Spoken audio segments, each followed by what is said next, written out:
Ce matin, quelque chose d'assez fou s'est produit.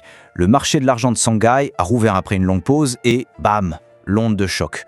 Alors que les prix en Occident ne bougeaient pas, la Chine, elle, affichait un tarif qui semblait venir d'une autre planète. Alors que se cache-t-il derrière ce signal ? Regardez-moi ces chiffres, c'est ça qui est au cœur de tout. D'un côté, le prix spot en Occident qui tourne autour de 88 $ l'once, de l'autre, Shanghai qui explose à 102 $. On parle d'une prime de plus de 10 $. Ce n'est pas un petit ajustement, là c'est un véritable gouffre qui sépare les deux plus grands marchés mondiaux. La question est simple, pourquoi ? Et attention, cet écart, ce n'est pas juste du bruit de marché. C'est ce qu'on appelle un signal structurel. Ça nous dit quelque chose de très profond.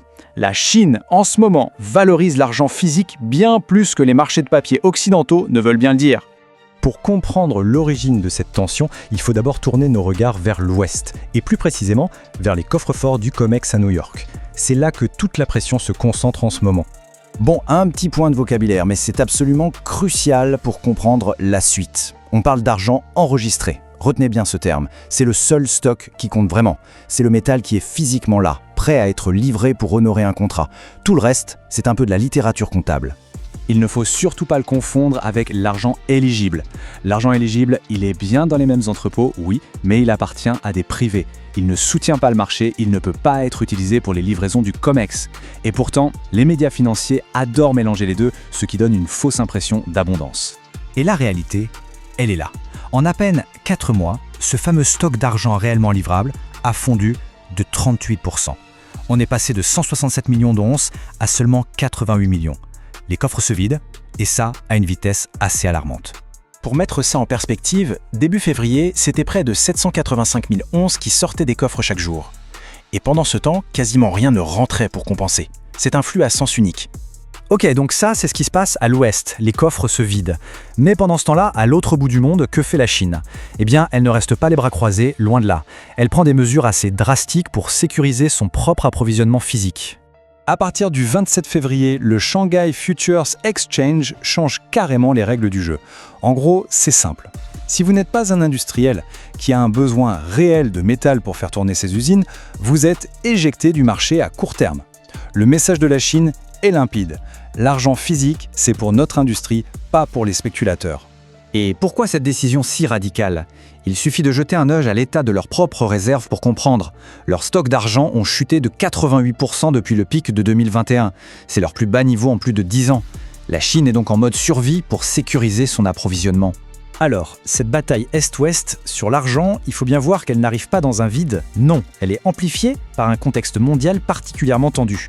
On pourrait presque parler de tempête parfaite. On a le pétrole qui grimpe, des nouvelles tensions commerciales, des frictions géopolitiques, bref, tout ce qu'il faut pour que les investisseurs se sentent nerveux et se ruent vers les valeurs refuges. Et dans ces cas-là, l'or et l'argent sont toujours en première ligne. En plus de ça, l'argent traîne son propre problème de fond, un déficit structurel. Chaque année, le monde consomme bien plus d'argent que ce que les mines produisent. On parle d'un manque de 370 millions d'onces. Pour combler ce trou, il n'y a pas 36 solutions, il faut puiser dans les stocks. Des stocks qui, comme on vient de le voir, fondent comme neige au soleil. Tout ça nous amène au point de friction ultime. Une date, une échéance qui approche à grands pas et qui pourrait bien être l'étincelle qui met le feu aux poudres. La date à entourer en rouge sur le calendrier, c'est le 27 février. C'est le fameux First Notice Day pour les contrats d'argent de mars sur le COMEX. Le compte à rebours est bel et bien lancé. Qu'est-ce que ça veut dire concrètement ? Eh bien, c'est le moment où la partie de poker s'arrête. Tous ceux qui détiennent un contrat d'achat papier peuvent être forcés d'accepter la livraison physique du métal. Fini la spéculation, il faut se décider, on prend le métal ou on sort du jeu. Et c'est là que les chiffres donnent le vertige.